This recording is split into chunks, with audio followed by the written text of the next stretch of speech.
Ah, there we go.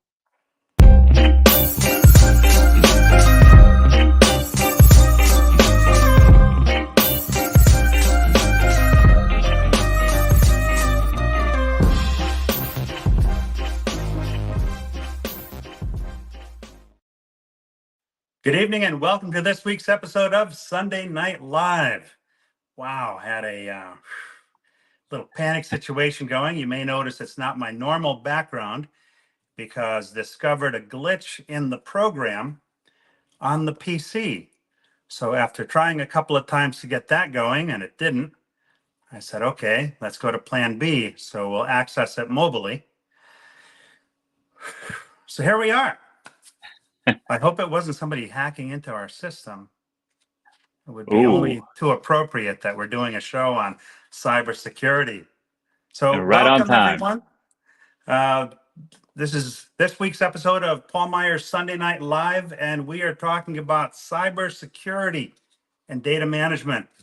And I have Tim Hayden from Brain+Trust Partners on, who's going to share with us some things that are going on in the cybersecurity world.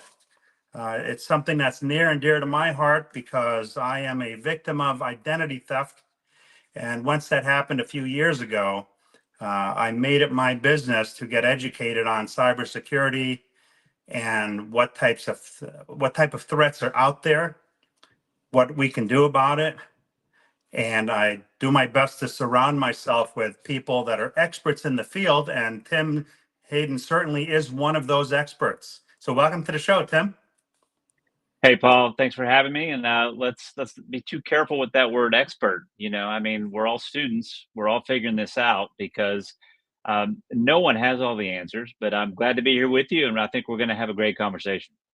So before we get started, for the folks that may not know who this Tim Hayden guy is, can you give us kind of a rundown as to who you are and how did you get to this point? Sure. So my parents, they moved to. No, I'm just kidding. No, Paul,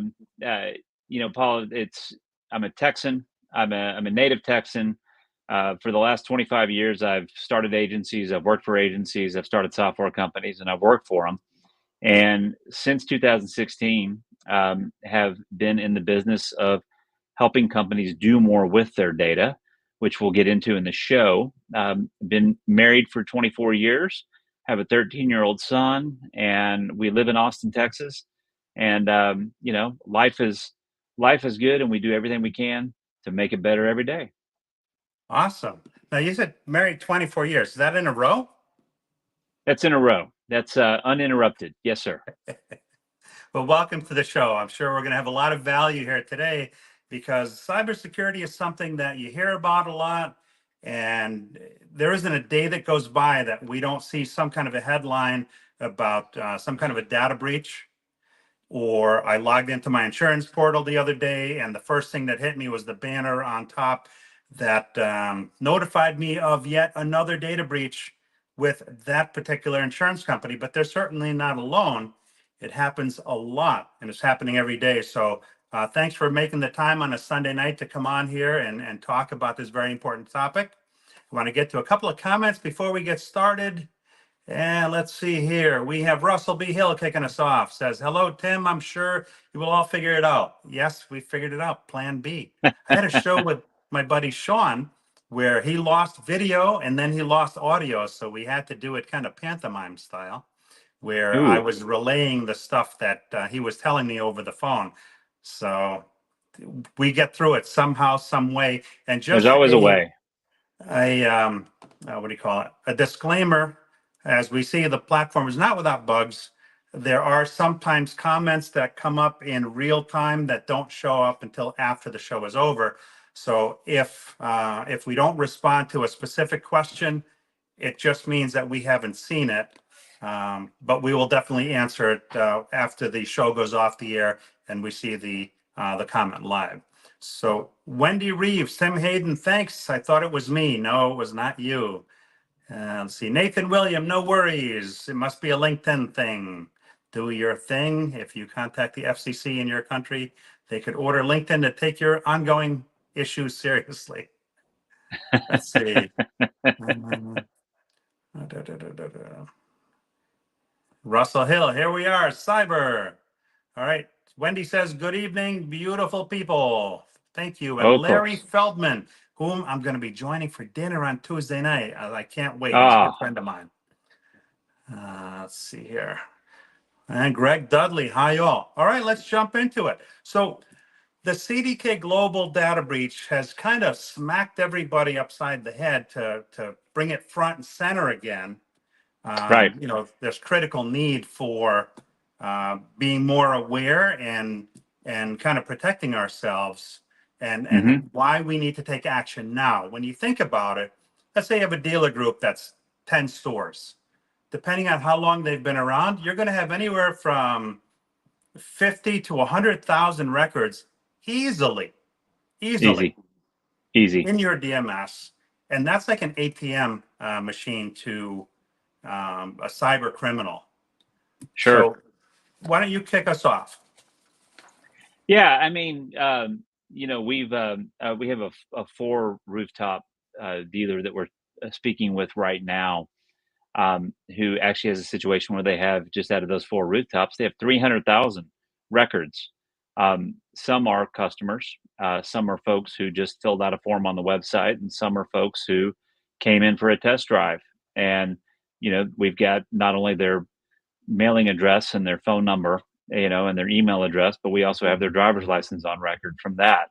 So there's a tremendous amount of data, and the truth is that no company, whether it's automotive dealers or anybody else, nobody really knows how much data they have. The dashboards that you have on your CRM, your DMS, if you're a bank, the core of the bank, which is that immutable ledger that has all the checking and savings transactions going through it, you still really don't understand how much data you have.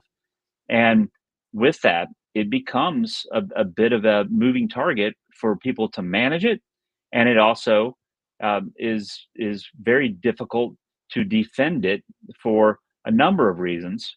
Not just the fact that there are lots of folks who are capitalizing, or better yet, exploiting the holes that we have in our technology, because a lot of the systems we use, a lot of the software we enjoy, is stuff that's been around for a really long time, right? And it just wasn't built for a world that's moving 1,000 miles an hour right now. Because I guess the best way to park it for you, real quick, Paul, is that AI, what it's done for bad actors.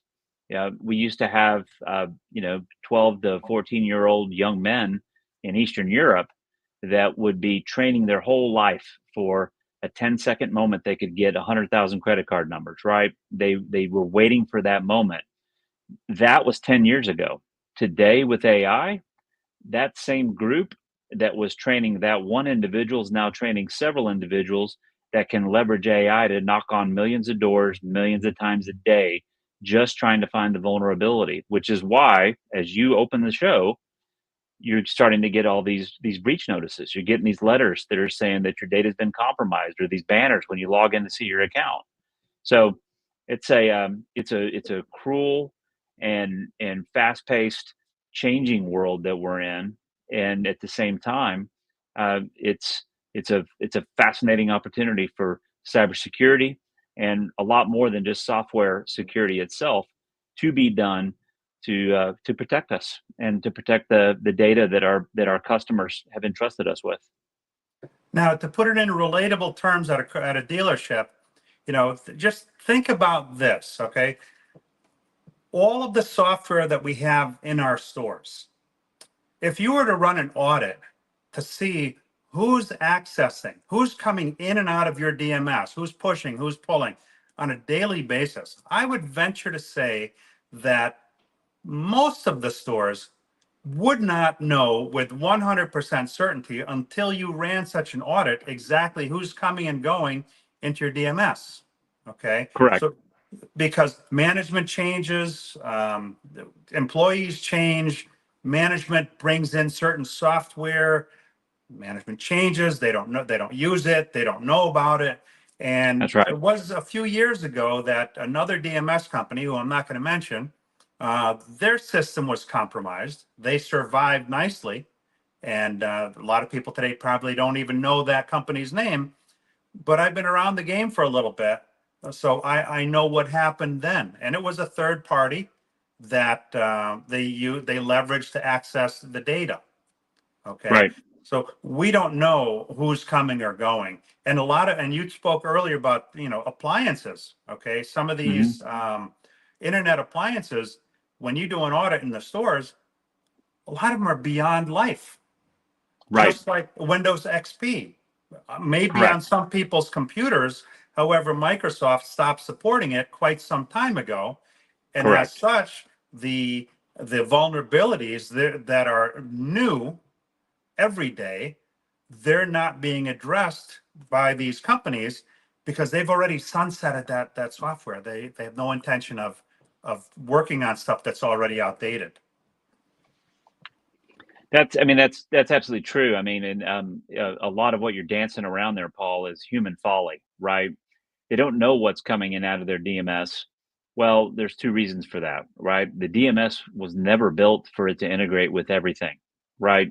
And we've got a 15 to probably 18 arc of internet proliferation, which was compounded by smartphone and social network proliferation over the last 12, 13, 14 years, really, is when that really hit hard. And um, what we have is a lot of dealers that have systems that are not connected with the DMS.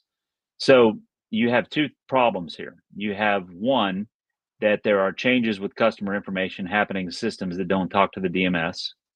There is the human folly side of this, which I'll merchandise for you as folks are using the same password in 5 or 6 systems, or worse, they're using it everywhere. That's bad news. Or to your Windows XP comment, they just simply haven't downloaded. Maybe they're using a contemporary or current operating system, but they just haven't downloaded the latest release of patches and bug fixes to make sure that it's secure or make sure that it's protected, right? So you have that. You have what the FTC safeguard rule says, is that you have to have multi-factor authentication for anybody who's going to access that sensitive information, financial or otherwise. And there are people who still don't understand what that means. They still don't use it.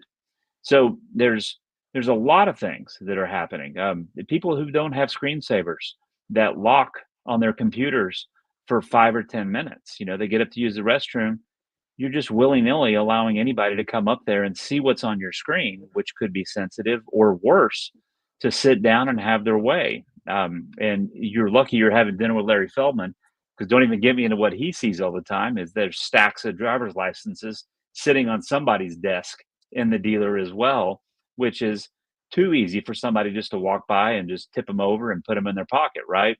So there's a whole lot there that I want to be careful to say, that humans are always going to be, in some level, um, a little bit ignorant, or just on the peripheral, they miss things, or they haven't listened to, or they haven't basically applied everything they've been told to do, and that's all natural. That's what humans do. Yeah. But the problem here is that car dealers, just like every other business on the planet right now, have invested in technology and new technology over the last several decades. And they're in a situation now where there's no way they can put reins on it. There's no way they can get the team, the head count, right? The employees to all be on the same page unless they really invest in it. And that's the rule of the day. Even more important than cybersecurity itself as a technological endeavor is just having everyone be digitally literate and having them understand better what they need to do when it comes to data governance and data access. And when we talk about, ignorance, we're not talking about willful ignorance. We're talking about just No, you don't know what you don't know. The correct. technology moves at such a quick pace. A lot of people today just don't understand it, or they don't know where to go, right? So we talk about digital literacy and establishing digital literacy in the store. but not everybody knows how to even get started. Let me just get a comment from Nathan here. He said, when there's a staff changeover, they need to take time to give them the 411 on their databases. It never ceases to dumbfound me, the lack of communication in companies in general. So yeah, completely true. So companies need to start. And the way to start it is to go to experts that know about this stuff and help them start a program, right? There has to be somebody in the store that is charged with setting up a program, correct? You want to expand on that a Correct. little bit more? Sure. I mean, and that, as you just prescribed, is actually one of the biggest parts of the FTC safeguard rule, and actually a big part of what these 15, 16 U.S. states that have data privacy or security acts that they've passed as well. They say that you have to have a designated person within the organization who oversees this. It is not always the CTO. It is not always the chief strategy officer. We're talking about car dealers here, and they usually don't have either of those on staff as to begin with. So the thing that we do at Brain+Trust, and the thing that we've at least proven can be effective, right? It's not future proof, it's not bulletproof, but the thing that we have really learned is if we build what we call a data intelligence task force or an AI council within a organization and get leadership from every operational department in the company, right? If we get representatives from each business unit or department in that company, we can start something with a semi-monthly Zoom call or a semi-monthly meeting of sorts, where people are talking about the technology that they're using and the things that they're experiencing, and in the things like social engineering, the things that are out in the open that are obvious threats to security. They can talk about those things, but they can also discuss the new technologies. To Nathan's point that he made, the new database that they just started to use, or the new automation system that they just started to use, and then be able to discuss that with other people in other parts of the organization to make sure everybody understands what's being invested in, what's working, what's not working, and into what we're talking about here, what is watertight, and what is guarded in terms of how we're protecting the information that we use to operate the business. And part of that, making sure that it's watertight, that person that's in charge of this task force, or the management that is part of the team to manage this, it's everybody. Cybersecurity is everybody's responsibility in this It store, is.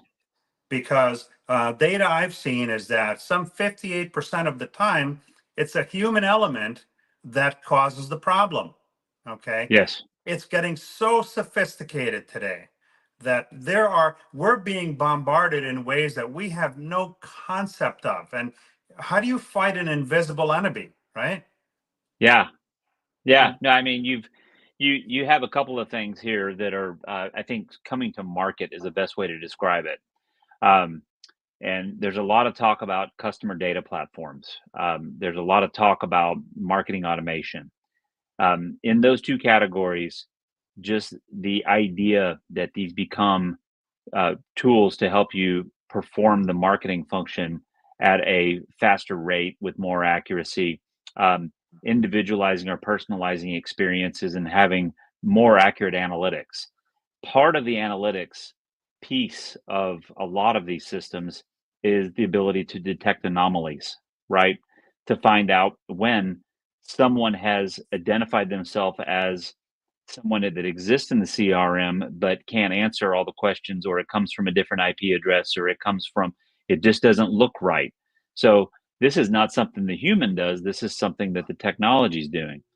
The other part of this, which is right behind customer data platform technology and even master data management systems, the thing that's coming right behind that is this notion of AI agents, where we're seeing the ability to have a digital workforce within your network, within your IT network, and of course, being a part of the encrypted signals that are coming to and from that master data management, the DMS in some situations, and certainly a CDP or a CRM. Those connections already are more often than not encrypted from end to end, but the AI agents now are able to send a red flag up to whoever that designated person is, that someone has not updated their software, that someone is using the same password in 15 different places, that someone did something they weren't supposed to do with a file or with a customer record, right? Um, and if that sounds creepy, it shouldn't be, because this is just the things that we have to do, because the way you just described it, Paul, it's inhuman for us to be able to pick up every single threat. Those that start internally from leaving the doors open, or creating a vulnerability, those that are coming from the outside as a direct threat, it is inhuman for us to be able to do that. So we have to employ technology. And I think we're going to see over the course of the next 14 months or so, I would say, better security measures in the actual software tools and dashboards that we operate from, that the humans enjoy building reports from, or looking at analytics, or performance analytics of who's opening emails or whatever they're doing. Those systems are going to bring some of this to bear, and I think there's a lot of new technology that will replace all of the above, as there is more AI that's there. And one of the biggest places it's going to help is to be able to monitor the threats, detect the anomalies, and help us get in front of things before they become catastrophic. And cybersecurity, I also believe, is hand in hand with actual on-premise security, because there's all of the computers, for the most part, what I see, unless you're in a specific F&I office where the door is locked with a combination. Hmm. Most of the salespeople's desks that I see, nothing is really secure. There's nothing stopping someone from, reaching behind your computer and Yeah. putting in a USB or a USB-C appliance that can get them into your machine. So where's that IP address really being tracked from, right? Right. And how many people, if you're in a dealership, tell me, how many times do you get cybersecurity training now? How many times do you have to take specific modules about cybersecurity training? Are there specific phishing tests that are done on a regular basis? What percentage of people fail those? And then what is the company doing to make sure that we improve our odds? That's very, very important. And the other thing that you talked about is social engineering. All right, we're a very Right. social world today, even on the brink of antisocial, right? Everything's out there, and depending on what you do, there's more of it out there. Okay, those of us that are in the public space, that are retailers, that are Hmm. content creators, the stuff is out there. So there's not much hidden. But on the corporate side of things, LinkedIn, it's a great network, right? It's a perfect place where you can showcase your work, showcase your expertise, get business opportunities, celebrate business wins, successes, things like that. But to your point Right. of social engineering, okay, if somebody high up in the food chain, and if you have a program like LinkedIn Navigator, where you have access to all of the key decision makers in companies, so you can follow specific companies and people that you can now target. And we're not talking about something that somebody gets up on Tuesday morning and says, hey, you know what? I want to breach XYZ company. No, we're talking about concerted efforts to break in. It's almost like bank robbers casing a bank for months on end to determine specific patterns, when the guards come and go, everything. When they monitor all of the social activity that's going on, and they know the pressures of everybody's life, They see the people that post that they have to check out for the weekend Right. because work-life balance. Ooh, you can't take a call on the weekend, God forbid. So they Yeah. know some of these people. If you just scored a big deal, what's to stop someone on a Friday afternoon at 4:57 p.m. to send you a phishing email with malware Right. in it, which may run an executable, whether or not you click on a link, sometimes just the act of opening the email, but they see in the title that it ties to a project you've just completed, or it might have the name of some of your colleagues that have worked on that project with you. What's to stop somebody, an executive that's busy, wanting to get the hell out of Dodge, from clicking on that real quickly before they leave to make sure it isn't something that needs attention before they leave the office? What are the odds of that? Oh, I mean, what are the odds of that? I mean, it happens somewhere every day. I mean, Yeah. I'll back up though and capitalize on the analogy or that you were putting out there about casing the joint, right? Casing Yeah. a bank.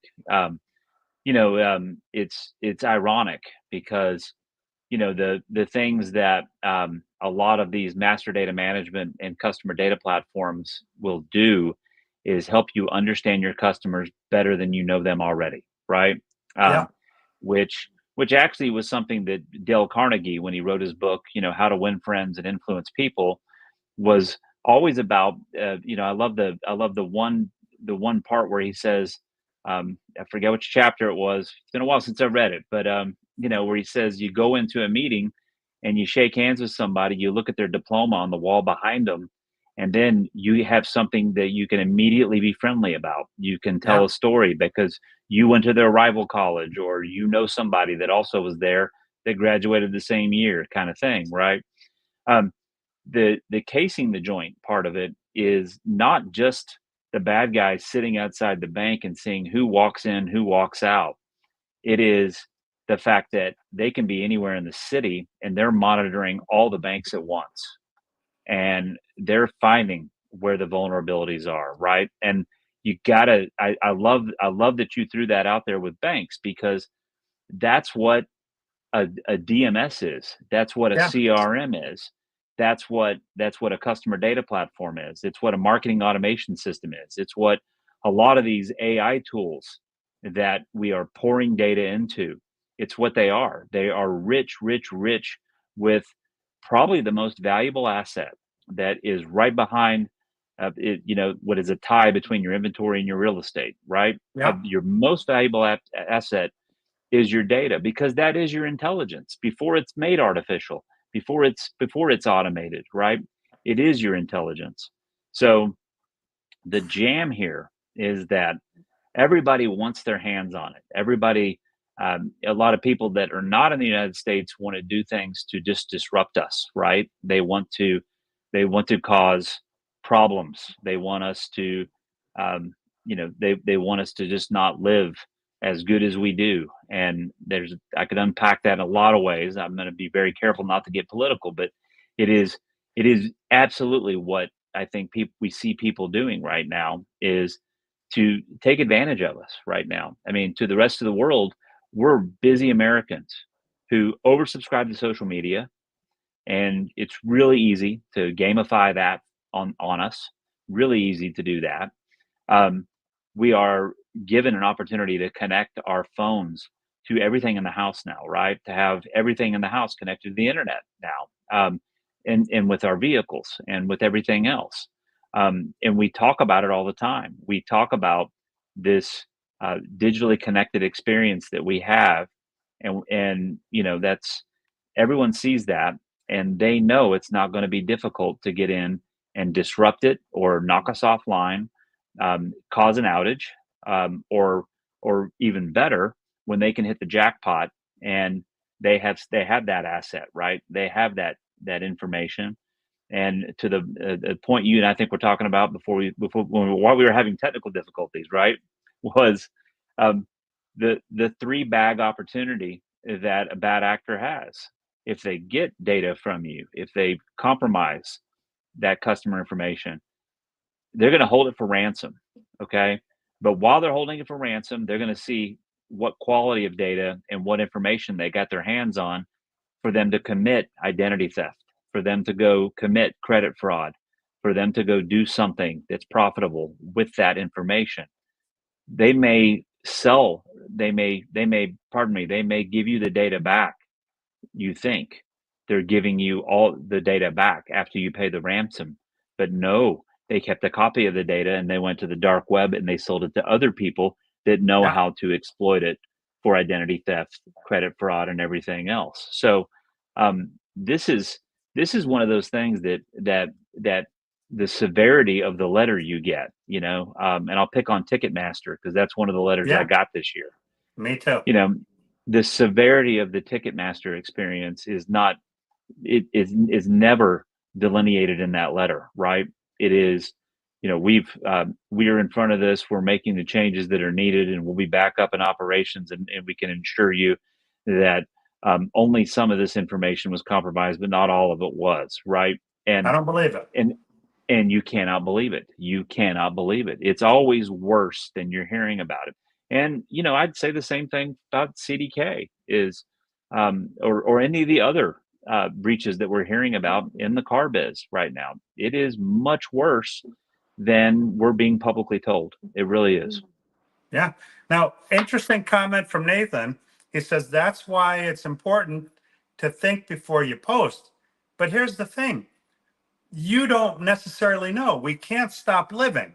Okay. I can tell you that a friend of mine, um, they're in the construction business and he's continually posting jobs that they're on, jobs they've done. Well, guess what? They've landed some contracts from out of state companies that contracted with them because of them putting out there what they've done, who they're working for. Okay. So you Right. can't really, the genie is out of the bottle. We can't put it back in. It's never going back in. We can't stop living. We're in a world now. I know a lot of the business opportunities that I've gotten, that we've gotten in our household, has come from being out there. Okay, Hmm. we have a retail operation that uh, is projected to be down double digits this year. We're up double digits. Why? Because we're out there. It's what you need to do. All of the Right. contacts, all of the business that I do in automotive, well, guess what? Primarily comes from the content that I've put out there over the years on LinkedIn in building my online presence. There's no, Nathan, there's no escaping it. You post stuff about your business because Yeah. you're looking for more business. And before you said it's important to keep up on the software patches and things like that, but that's not foolproof either, because as we're having this conversation, there are people who are employed to write malicious code, and some of the software, yes, I give you that, it can detect anomalies and start putting some red flags and kind of send the dogs to that corner of the field. But there is information that we've never seen before. So it's like fighting a ghost. How do you combat something you haven't seen until you've determined that there has been a breach, and now you learn about that breach and what you can do to combat it? What scares the crap out of me is that the technology advances at such a rapid rate. At some point, there's going to be software or malware that's not detectable by the latest technology. I know I Yeah. used to do virus removals for people. Okay. When I first got into computers, I'm a latecomer to it. But after spending the day on hold with a Dell representative, I said, you know what? I'm not going to be in that situation anymore. I got a bunch of books, learned how computers worked, taught myself how to build and fix computers. And in some of the virus removals that I did, there were cloaking devices then cloaking software that hid the malware that I had to approach a certain way in safe mode or some other areas where it would then reveal that malware. But I think with AI and the advancement of technology at the rate it is, Right. am I just being overly paranoid and thinking that there's going to be a day where we're not going to be able to detect some of this stuff? Well, I mean, that's I can't even tell you the specific movie, but there've been dozens of movies where there's an exchange between somebody who's trying to crack into a safe or break into a building, and somebody says, how are you gonna do that? And it says, well, there's no system that I can't get through, right? Um, Yes. that's that is just a fact of life. I mean, it just is what it is. And I've likened it to what what we all know happens on um, Thursday, Friday, Saturday night on the weekends is that if you're out driving after 10 o'clock at night, there are drunk drivers all around you, right? Um, Yeah. you just know it. You just know it. And many times you're one of those people who's had just a drink or two. But what I'm saying is, and I'm just saying collectively, not you, but yeah, not me either, never. But but honestly, it's the same kind of threat, right? Yeah. It's always there. Sharks and snakes, right? You get in the ocean, there are sharks nearby. You walk through the forest, there are snakes nearby. Always, always, always, always. So I don't think people need to understand that or need to take what you and I are talking about here as a sky is falling situation. It is it is not that.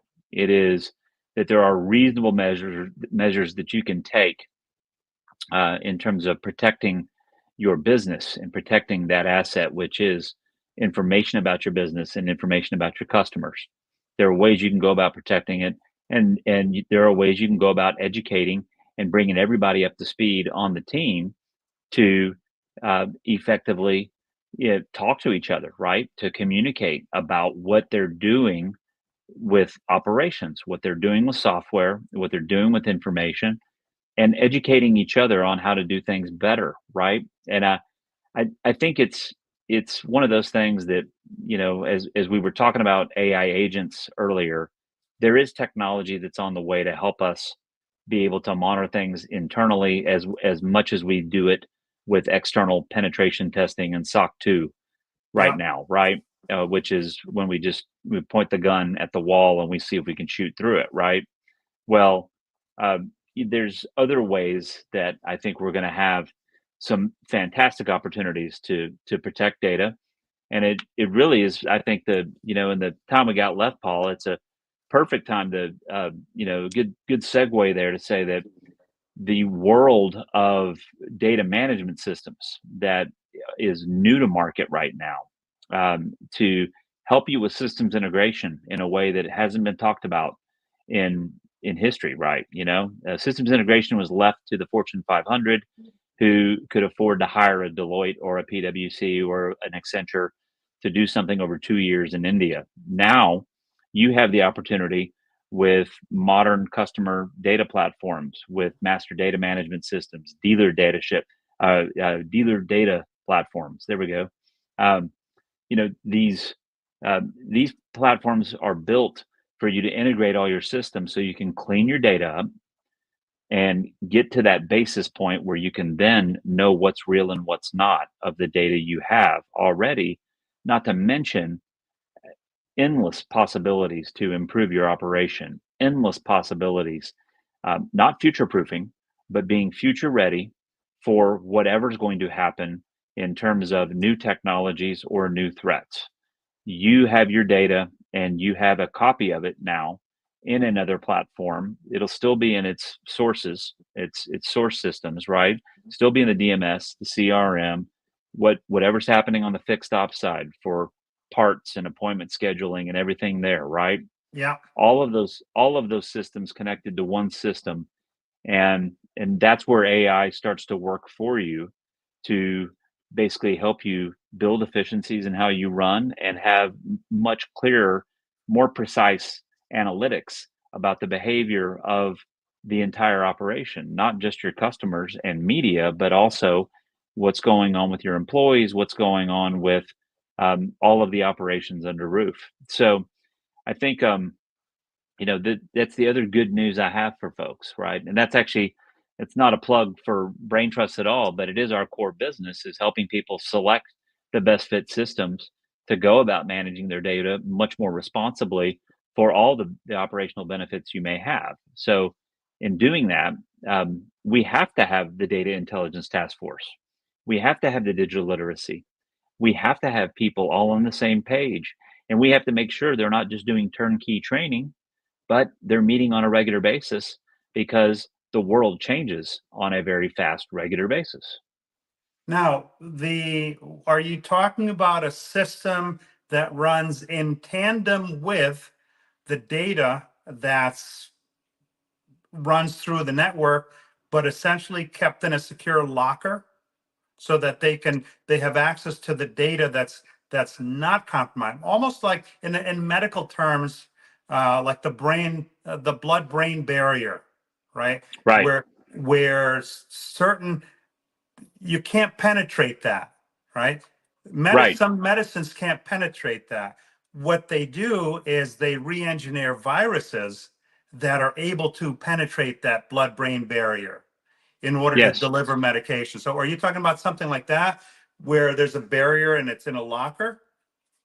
Well, yes. I mean, the things that anybody watching this needs to be asking about all of their software vendors is, are you SOC 2 tested?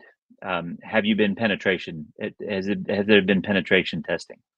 Have you basically had that opportunity to see, and your vendors should have some type of certification, or uh, essentially, because we're sticking with blood membranes here, test results to show that they can pass muster when it comes to withstanding an attack or a threat in that situation. But that doesn't negate the fact that you have to address all the things that we've been talking ad nauseum about on Yeah. this in this conversation. You got to get the people part of this right. You got to get the human piece of this right, and that's it's one of the things I did see Wendy Reeves logged in here with us tonight.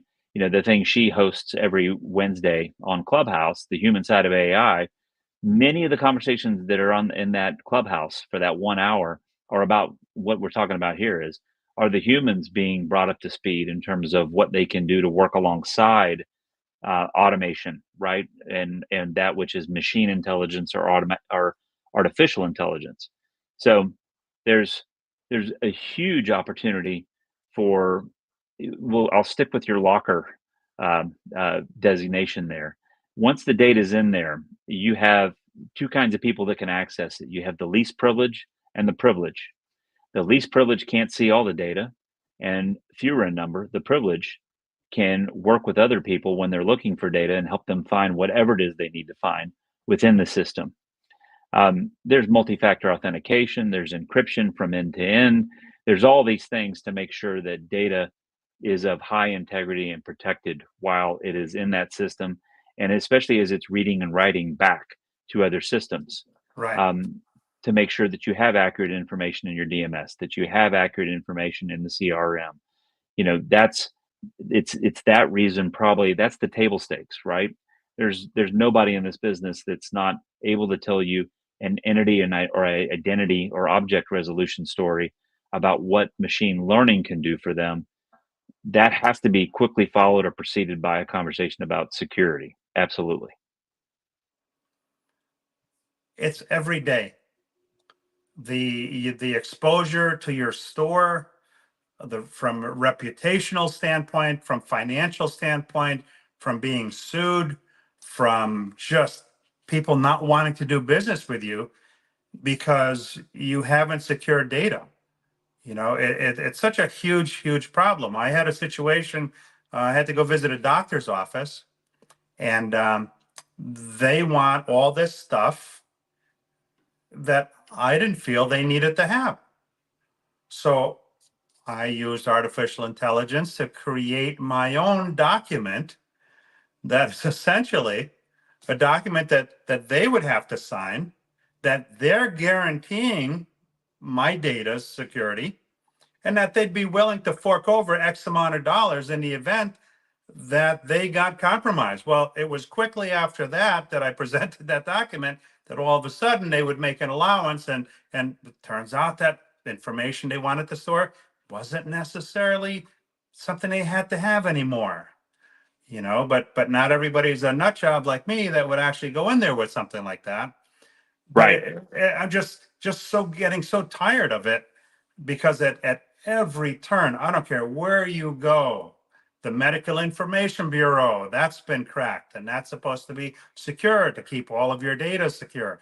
There was a company that processes insurance claims that was just breached, and Mm-hmm. that was over, I think, over 1 billion records, something like that. And the scary Mm-hmm. part about that is that they have everything. They have your your insurance identifiers, they have your methods of payments, their date of birth, your social security number, what Right. medications you've been prescribed, what treatments you're undergoing, all of the stuff that criminals need to be able to create identities, false identities. So rather than everybody getting freaked out about, oh, what if, assume it's already happened, because it has. Even the credit It has. reporting agencies, right? How many years It ago? has. All those records compromised. So some of the best advice I can give you, and I'm sure Tim's got a bunch more, is get identity theft protection. Not that it's going to necessarily protect you against being victimized, but what it will help you do is it will alert you to when your information, specific information, is on the dark web and how it was exposed. Okay, I had a dentist office that apparently their system got cracked into, and my email address became exposed. So I called them up. I had them remove my email address. I don't need any emails from you. I'm going to get my teeth cleaned. You don't need to email me about that. If you have a question, pick up the phone and call me. But that even opens up more scary scenarios, because with digitizing of voices, we get phone calls all the time, right? Hello, there's nobody at the other end. It stays on for a Mm-hmm. moment. Now, how do you know that your voice isn't being recorded That's and right. then digitized and created for some other thing? I had a friend who her mom was compromised for a lot of money, because the scam, when they were talking with the scammers, it wasn't the grandson, it was a digitized copy of the grandson's voice through a filter. Right. Right. You know, Yeah. I password mean, you get, protected. I mean, well, you think about what we're doing right here, right now. I mean, there's that which StreamYard is doing, and there's that which LinkedIn is doing. And if this is recorded and you share it out afterwards, you have this incredible opportunity for someone to easily clone not just our voices, but make a whole likeness of us based on what we've been doing, and our facial expressions and everything else and what we do. Yeah, yeah, yeah. That I'm sorry. There we go. That direction. There we go. Yeah, But but it's I mean, true. that's you're. It is totally true. It is totally true, and I think just people have to be more judicious, right? Vigilant. They've got to. They got to think. It's the same thing we talk about when we talk about AI helping us do things better in Yeah. business. You have to trust and then verify. You have to make sure that automation, when it is brought to bear, it is not allowed to do everything and run away. It has to have a human that is there to is part of the checks and balances, right? It's you got to have that there. You need to do the same thing, have your own personal checks and balances in terms of that which is coming at you through SMS, text Right. messages, and email, and social. I mean, I see it on Instagram all the time by people who try to follow me on Instagram. I've got a private account there, and people who try to follow me there I always go see their profile to is this somebody that a lot of people I know are connected to? And if not that, I'm going to take a real quick look and find out that, oh no, well, this person, um, to profile them real quick, they don't look like they're American. They say they're in fashion, and I have I don't know who they are, right? I Right. don't know who they are. I've got a slide that I'll use on Tuesday morning at the Austin or the Arizona, pardon me, Independent Auto Dealers Association. That is of a gentleman that tries to connect with me every week on Instagram, who says that he's won the Powerball, and the first 100 people that follow him will get a. He wants to share it with everybody, right? I mean, yeah, I mean, and it looks Every like day. him, and the name. You go to the internet and you ask Google or you ask DuckDuckGo, and you say, "Who is this name a Powerball winner?" And sure enough, it'll take you to the official site and show you that there is somebody by that name who won. But then there will be a bunch of other search results that show you that this is a scam. What this guy's trying to do is ask you for your bank account so he can send you the money, right? I mean, so Every we day. have to be careful. We every day social engineering. I mean, it's the same thing our parents told us when we were young, right? Don't talk to strangers. Just don't talk to strangers, and don't take candy from people that uh, that drive by in vans with tinted windows. Don't do that. And you have to have the same jurisprudence in terms of how you conduct yourself with digital media. And it sucks. It Yeah. does. Because there was a time when social media was fun. There was a time when email was magical, especially when we got our smartphones and we could reply to email at lunch, right? All of this. There's a whole lot of positive things that digital technology has done for us, but it's also left us in a supreme position of vulnerability. And it brings me back to just be smart, trust and verify, and exercise pragmatic excitement about everything that's happening to you, because it's usually too good to be true, or you just have to trust and verify that it is.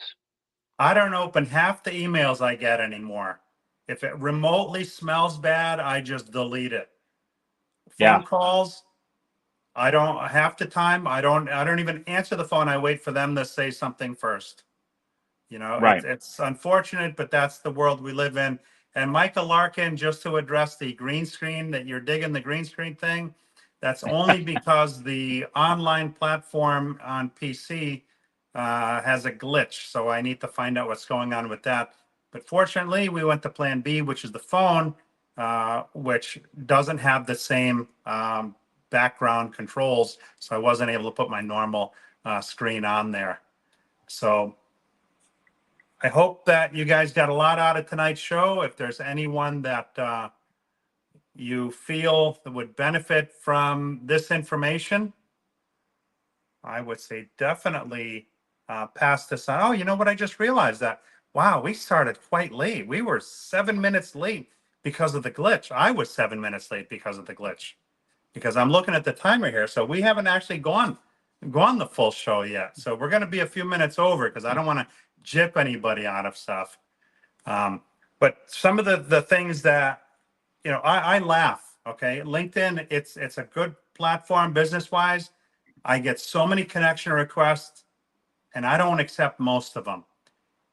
I look at somebody's profile that wants to connect. They tell me they're in marketing, so I go on their profile. They have no content. What kind of a marketer puts out no content? Or all they've done is they've shared a couple of posts over the last year that weren't even their own. Okay.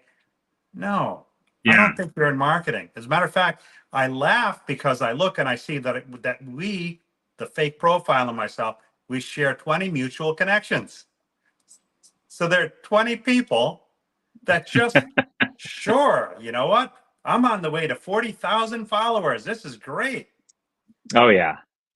But those are the accounts that end up engaging you in conversation, trying to build some trust going. And guess what? You could send malware through LinkedIn Messenger just like any other messaging service. So I would caution you, Don't click on links if you don't know the person, or even if you know the person, verify. I've picked up the phone and Verify. I've called connections. I say, hey, did you just send me something in LinkedIn Messenger, or did you just send me a text? And believe it or not, there's a percentage of the time that the person will tell me, no, I'm terribly sorry, but my email has been compromised. So just don't assume that it's coming from a friend, because chances are it's not. It's probably some bad actor. Oh, Michael Larkin. Answer: bad Bad marketer. marketer. Right. But that's I just want to give a nod real quick though too. We've I mentioned we do work with banks and credit unions, and one of the things we found is that when we are doing this data unification process, right, in entity resolution, all the things you do to clean up data, usually by way of an enterprise customer data platform or master data management system, as you're detecting the anomalies. We've even a different kind of bad actor, and we've had two situations where we've actually been able to get in front of identity theft happening at the bank, but also money laundering. We're able to see when someone opens an account and makes a large deposit one day, and then the next day opens up an account under the same name with a different address, right? And um, the technology does not become the police in this situation. What the technology does is alert someone in security leadership and says, "You need to take a look at this. This is exactly what we saw." Um, so it is the part of the argument to protect yourself. It sounds kind of scary about integrating all your systems into one system. It sounds kind of scary, but in light of the CDK situation, you do need a backup of all your data. You Yeah. do. You need your data to be clean. You need it to be resolved. What does that mean? It means that the customer who's Bob Smith and Bobby Smith and Robert Smith, who bought a Suburban from you 7 years ago and bought a Mustang from you from a different rooftop last year, right? It's the same person. It's the same person. It's the same record.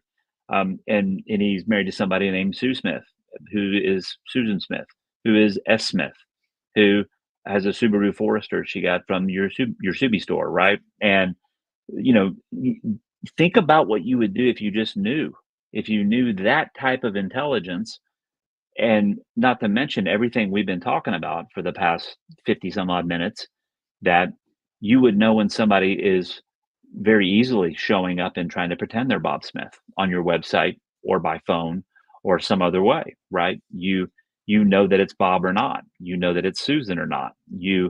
It's important for people to understand this is not just so you can personalize marketing experiences. This is not just for top of funnel transactional purposes. This is for you to understand the entire body of intelligence you have in your organization better than you do today, and everything we've been talking about to protect it. Tim, are you suggesting that there might be a problem with multiple name files at a car dealership in the DMS system?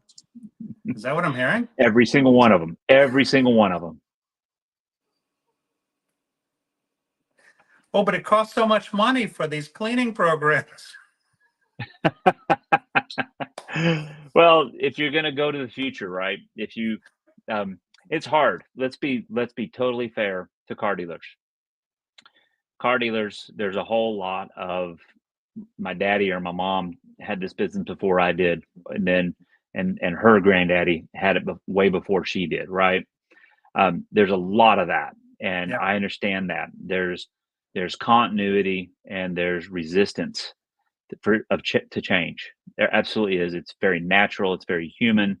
We sell cars today the way we sold them before, right? Well, true, but it's the rest of the world that's changed all around you. And if you don't understand that, if you can't embrace that and invest in communicating about it and deliberating it on a regular, frequent basis, not just training once a year for it, don't just check a box, lean Ongoing. into it, make it ongoing.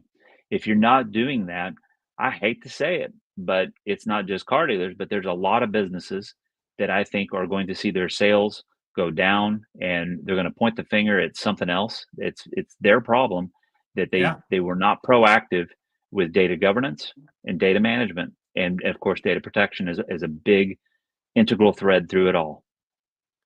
At the very least, pick up the phone and have a conversation. One of two things is going to come out of this. Either you're going to validate or you're going to get validation that you're taking all of the appropriate steps to protect your business, your customers, and your employees, or you're going to learn very quickly that there are things that you need to do to minimize your risk. Okay. Certainly, Tim's company does that. I have personal friends that are in the cybersecurity business as well. So reach out to either one of us if you want, just to find out who do I talk to? What steps can I take? I just want to make sure that I'm covered, because I'm the type of guy, I rather would have done 5 things too many than wish that I did one more thing. So with Right. that, is there a final thought you want to leave us with, Tim, before we log off here? Just as we said before, is lean into your future readiness. Be hard on your vendors. Ask more of them. They are your partners. This is the thing that April Simmons and I talk about on a regular basis. Is the vendors are in just an opportunistic position as the dealer is to be serious about this, about systems integration, about cybersecurity, about all these things, right? Don't feel a threat because people want to connect your system to something else. That actually makes your system more sticky if you think about it, right? Is most people say, well, I'm sorry, you can't connect with us because of security reasons. And then later on they'll say, I don't want to connect with that, because they start using those other systems, they may not need us anymore. And I'm like, no, no, no, no, no. I'd say just we have to be more open-minded. We have to be more collaborative. We certainly have to be communicative about what's going on in the world. And we've got to put some rigor to our digital operation. That's the same kind of rigor we put in sales or fixed ops, keeping the bays busy. I mean, the same attention we give to any part of the business, we have to give to this. And that's what I would leave this with. It's if not more, because of how we qualified this evening, Paul. Is that there are threats coming from every corner. You're going to get bit at some point. It's just going to happen. Are you going to be ready for it? And with that, Tim, again, I want to thank you for coming on tonight and sharing. This has been wonderful. Anybody that's out there that's seeing this either live or on the replay, if we're not connected and it makes sense for us to be connected, I would welcome the opportunity. By all means, feel free to reach out anytime if you have any questions on what we talked about. So with that, I wish you a safe and successful next week, and we'll see you next week on Sunday Night Live.